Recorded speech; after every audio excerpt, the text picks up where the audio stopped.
में बैठे भाइयों जिंदाबाद,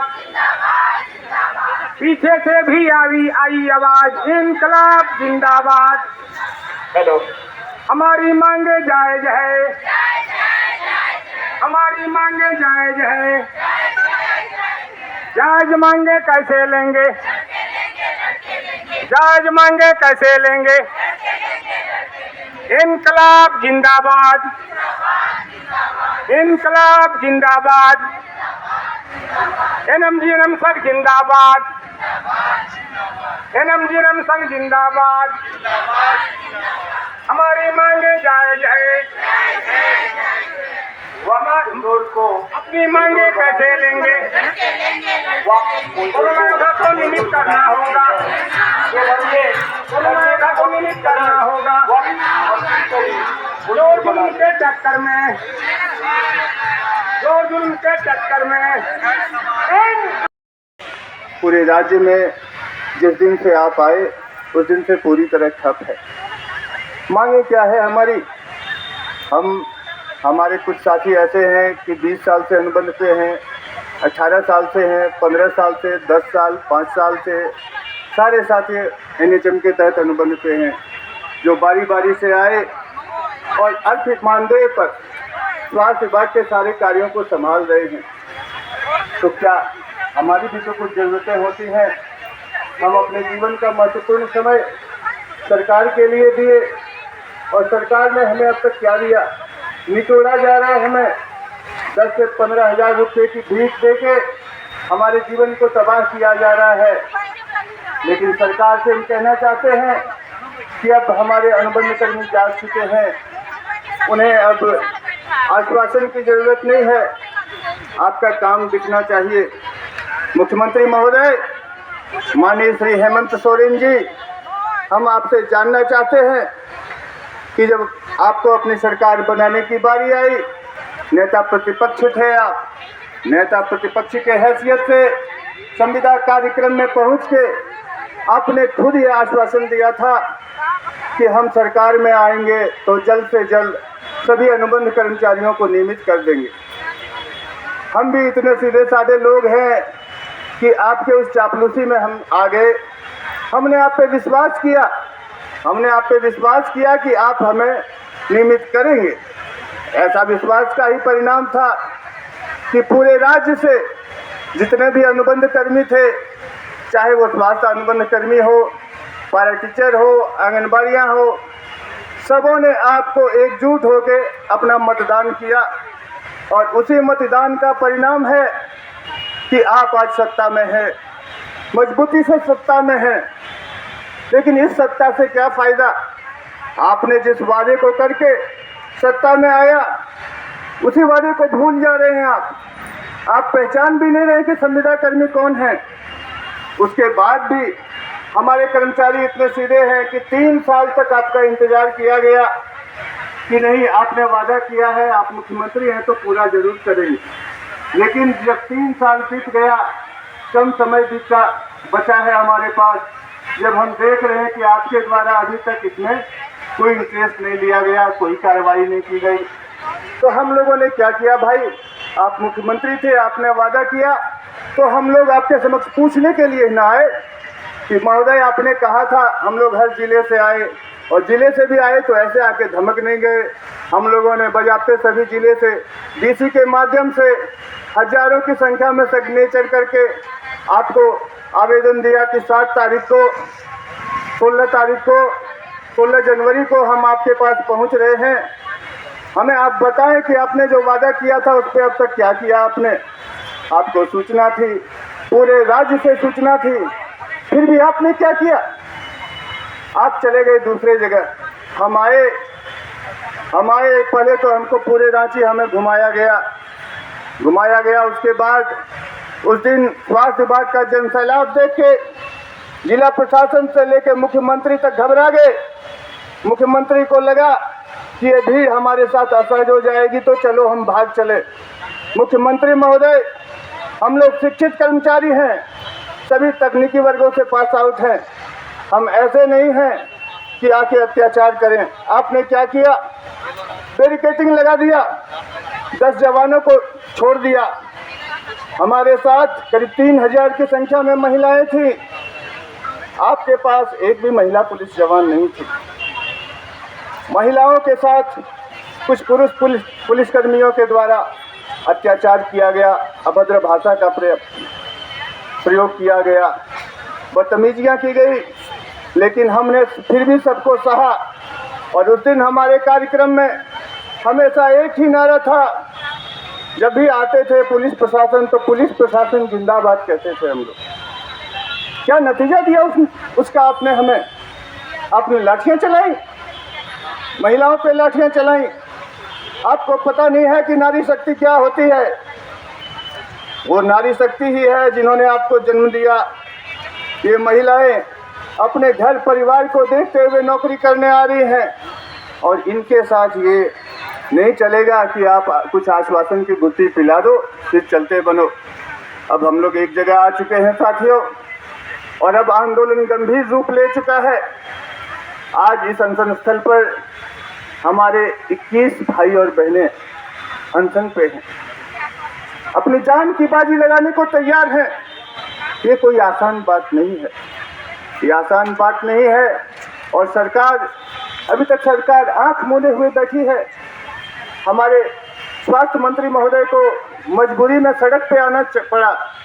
वो ऐसे नहीं आए, उनको लगा कि नहीं रोड जाम हो जाएगा, सभी लोग धरने पर बैठ गए हैं तो आए, लेकिन उनकी भी इतनी हिम्मत नहीं हुई कि कुछ स्पष्ट आश्वासन दें। भाई साहब, आप मंत्री हो, आपका और सचिव का जो चैम्बर है वो अगल बगल है। आप चाहें तो डेली बैठक और वार्ता कर सकते हैं। इतनी महत्वपूर्ण समस्या है, पूरे राज्य की स्वास्थ्य व्यवस्थाएं चौपट हो गई हैं, और आप कह रहे हैं कि 7 तारीख को हम इस संबंध में सचिव से वार्ता करेंगे। इससे आपकी निष्क्रियता स्पष्ट दिखती है। या तो आप करना नहीं चाहते हैं, या तो आपके स्वास्थ्य सचिव आपकी बातों को नहीं मानते हैं, इसीलिए ऐसा हो रहा है। तो इतने कमजोर स्वास्थ्य मंत्री की हमें आवश्यकता नहीं है। अब हम अनशन पे बैठ चुके हैं, अब आप आइए, अब आर पार की लड़ाई होगी।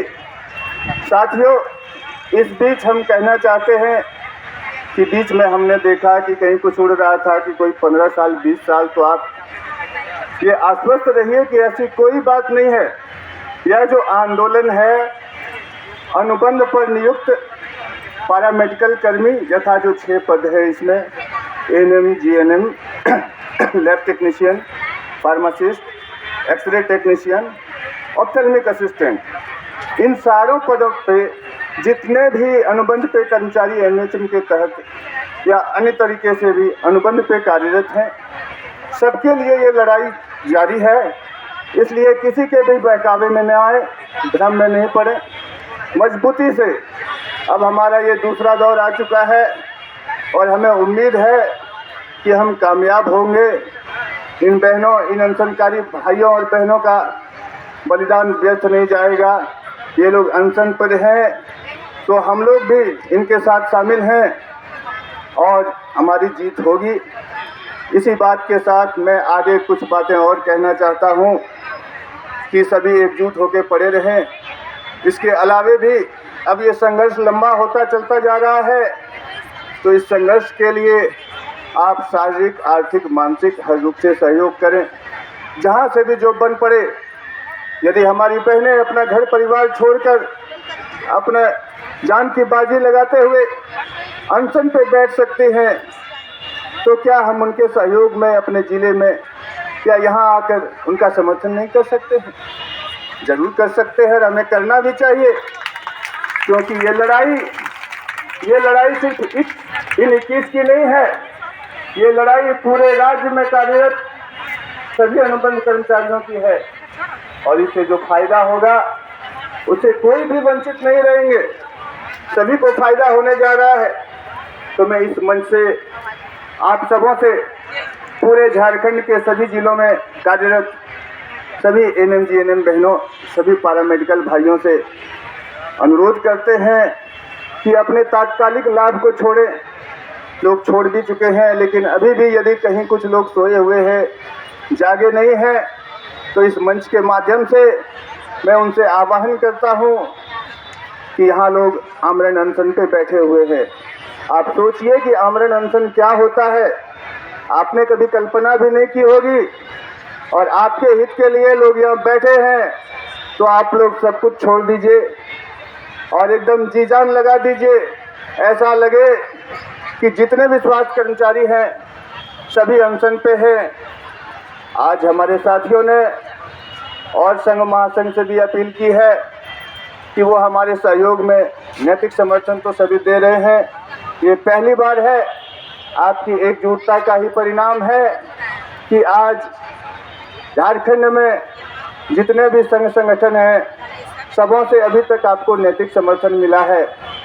आपके समर्थन में डॉक्टरों ने भी काला बिल्ला लगाया, जबकि हमारे चिकित्सक एक प्रभारी के तौर पे, एक अन्य के तौर पे लोगों के मानसिकता में शोषक वर्ग नजर आ रहे थे। लेकिन समय बदला, उन्होंने भी समझा आपकी ज़रूरतों को कि आपके बिना काम चलना संभव नहीं है। अरे भाई, कौन है यहाँ पे? 70% आबादी आपकी है, 30% में नियमित कर्मचारी हैं, वो भी दिनों दिन घटते जा रहे हैं। कल आपका है तो कल हमारा है, तो हम मान सम्मान के साथ लेंगे। ऐसा नहीं है कि हमें तुम जैसे चाहो यूज करो।